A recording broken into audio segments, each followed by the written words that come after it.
Yo! You're back again to this channel mga kadayers. So again, it's me, ABZ. For today's video mga kaday is we are going to talk about 5 tips para malikayan ang pagbugnaw sa imuhang partner sa imuha.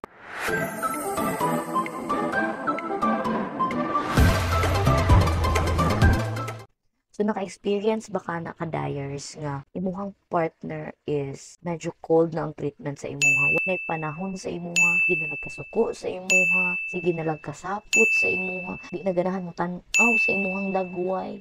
So, karon mga kaday, atong istoryahan ang 5 ka tips para malikayan ninyo ning ani sa inyong relasyon, ang kabugnaw sa inyong relasyon. So, number 1, tip mga kaday, kinahanglan makadate mo at least twice a week.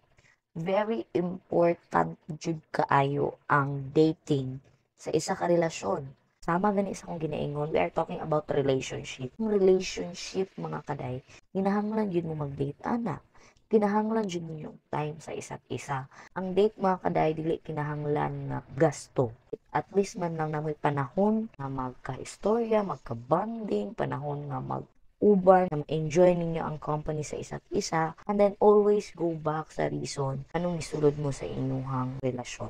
Take time para makipag-date sa inyong partner para malikayan ang kabugnaw, ang kawaligana, katoksikan sa inyong relasyon. Second is communicate to your partner. It's very important mga kadayers. Kinahanglan jud na to makipag-istorya sa tuang partner. Mapahappy man ang ilahang adlaw or mapasad or guol or whatsoever nilang na-feel sa tibuok adlaw. Kay syempre, imong partner nagatrabaho, wala jud mo ilaing time to talk together, wala mo ilaing time para mag-date. So at least man lang makipag-communicate ka sa imong partner. Istoryaha siya, kamusta iyahang adlaw. And then communication is very important, especially mga kaday pagikan mo nag-away. Dili pwede nga inyong away, inyo na lang kalimtan, inyo na lang tulugan, nakatulog mo nga, gaaway mo gikan, and then wala na ninyong istoryahan. Muna kadalasan ang dahilan anong mamugdaw inyong relasyon. So, tips na ko mga kadayers. Anang problema inyong yung istoryahan. Anang kalipay inyong istoryahan. Uy, ganahan kay ko sa nahitabo na to karon.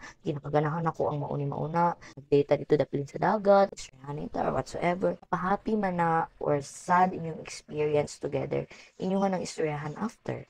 Problema ninyo, sukay ko sa imo kaganina ba. Pero mga kaday, tips lang po na ako sa inyo ha. Naagani mo yung mga away. Dili dayon agad-agad ninyo istoryahan na karong suko pa kay mo din istorya sa iya. Bulata na mukalma na ka, mukalma na imong partner. Then that's the time na makipag-communicate ka sa iya. Dalasan mga kaday ka ng mga karelasyon natin, dili sila basta-basta makatulog mga kaday na mo problema. Trust me. Kasi datun sa dyan yung mukalma siya, and then that's the time na mag-istorya na mo. Para pud malikayan ninyo ang toxic relasyon kay wala mo kahibalo without communication ba yan, no? Dili mo magkasinabot, magkabugnaw gid inyong relasyon. Now, if you really want to fight with your partner, then follow this step. Kinahanglan jud ka makipag-communicate sa imong partner. Maski paggalagot ka sa iya na kulang na lang marangon nimo siya, it's very important mga kadayers na atuwa silang istoryahon. Katulong tip mga kaday para malikayan ang kabugnawon sa inyong relasyon is take time para mag-travel or para maglaag somewhere layo sa problema. For example, toxic na kayong relasyon, sige na lang mag-away, sige na lang maglalis. Sa man yung tawagan, inano mo siya nga, mag-walking ba taron, or gusto ka mag-travel, pang dato-dato raman na, no. So, for example, anong dili kay kuan lang ta, average lang ta. So, ina to, gusto ka mag-walking ta, baktas ta dari hantod Gmall, baktas ta dari hantod sa o asa makagusto mo adto. While walking, while nag-travel mo, while nagalakaw mo, una-una mo, try to reflect sa inyong mga naagian, sa inyong mga problema, sa kalipay, kaguol, kasakit, inyong istoryahan. Again, communication is the key. Maski pag-asa mo muadto, wala mo ga istoryahan na, useless gihapon. So, it's better, maski pag mag-travel mo, manglaag mo, it's very nice na makipag-communicate po kasi ang partner. Kung istorya mo, try to reflect sa inyong mga actions, so mo to siya mga kaday. Mo tong ikatulo, nga dapat nimong buhaton para dili mamugnaw ang inyong relasyon or dili siya mamugnaw sa inyong ikaupat mga kaday, take time na makipag-banding sa inyong friends. Dili lang puro siya na lang permente. It's so nice pud mga kaday nga naamoy time sa inyong friends or walang inyong friends, pwede mo makipag kanang meet up sa iyong friends, let's go party, let's go bond together. Try to go with the people nga parehas mo og ganahan sa mga friends nimo, friends niya, and then bonding mo. Or ikaw kung nakakay time makipag-storya, makipag-chill sa imong friends, it's okay, mananghid lang jud ka sa imong partner. Or kung siya gusto siya makipag heart to heart talk po sa iyang mga kapare, o tagaan mo siya try makipag-talk sa iyang friends, makipag-bonding sa iyang friends. Or much better if na may mga common friends, then invite them to a party or manglaab mo together with your friends para po ma-enjoy niyo ang company together. So, lahat lang mapundang ka na kamong duha lang na ang inyong mga friends. Isahin mang good, mas enjoy ang bonding pag naa ang atong mga friends. And ang ikalima mga kaday, na dapat ninyong buhaton para dili jud mag-cold ang inyong relasyon. Ug mao gyud ang pinaka-importante sa tanan is to have sex with your partner.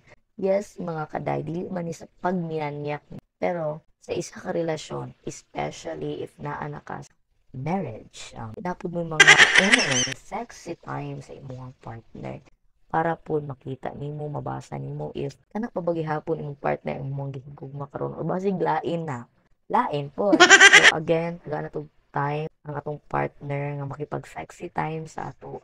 Then, we should enjoy it, treasure it, and again, we always go back to the reason nganong kaniman siya ang imong gipili, nganong kaniman siya ang imong gihigugma. Diba? Kay kung kita, love yun na to ang isa ka tao, mubalik kita sa iya. Whatever our mistake is, or kung unsa man iyahang mali nga nabuhat sa ato, the end of the day, mubalik gihapon ta sa to ang partner. Balik gihapon ta sa iya. Sana all.